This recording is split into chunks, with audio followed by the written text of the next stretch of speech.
વાવથરાદ જિલ્લામાં દારૂ હેરાફેરી સામે કડક કાર્યવાહી. થરાદ પોલીસ દ્વારા 3 બુટલેગરો પાસા હેઠળ અટકાયત. સ્થાનિક સ્વરાજ્યની ચૂંટણીને અનુલક્ષીને વાવથરાદ જિલ્લામાં ગેરકાયદેસર પ્રવૃત્તિઓ સામે કડક કાર્યવાહી હાથ ધરવામાં આવી રહી છે. ખાસ કરીને ભારતીય બનાવટના વિદેશી દારૂના સપ્લાય અને હેરાફેરીને રોકવા માટે થરાદ પોલીસ દ્વારા મહત્વપૂર્ણ પગલાં લેવામાં આવ્યા છે. પોલીસ મહાનિરીક્ષક પરીક્ષિતા રાઠોડ બનાસકાંઠા રેન્જ પાલનપુર તથા વાવથરાદ જિલ્લા પોલીસ અધિક્ષક ચિંતન તરૈયાના માર્ગદર્શન હેઠળ જિલ્લામાં દારૂના ગેરકાયદેસર વેપારને સદંતર બંધ કરવા સૂચનાઓ આપવામાં આવી હતી. આ સૂચનાઓના અનુસંધાને SM વારોતરિયા વિભાગ પોલીસ અધિક્ષક થરાદ વિભાગ AP Chaudhary police inspector Tharad police સ્ટેશનના માર્ગદર્શન હેઠળ કાર્યવાહી હાથ ધરવામાં આવી હતી.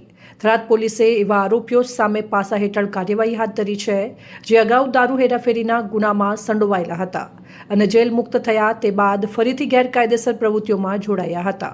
જિલ્લામાં દારૂના ગેરકાયદેસર વેપારને સંપૂર્ણપણે નાબૂદ કરવા માટે પાસાની દરખાસ્ત રજૂ કરવામાં આવી હતી, જેને વાવથરાદ જિલ્લા મેજિસ્ટ્રેટે મંજૂરી આપી હતી.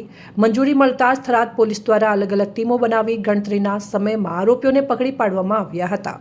અટકાયત કરેલા આરોપીઓને જામનગર અને જૂનાગઢ જેલ ખાતે મોકલી આપવાની તજવીજ હાથ ધરવામાં આવી છે. પાસા હેઠળ અટકાયત કરાયેલા આરોપીઓના નામ જોગાભાઈ જેઠાજી રાજપૂત દેવડા રહેવાસી બેવટા તાલુકો રાડ જિલ્લો વાવથરાદ, શક્તિસિંહ જબ્બરસિંહ ચૌહાણ દરબાર રહેવાસી સેદલા તાલુકો થરાદ જિલ્લો વાવથરાદ, દિલીપભાઈ ખોડાભાઈ દેસાઈ રહેવાસી કુંભારડી તાલુકો ધરણીધર જિલ્લો વાવથરાદ.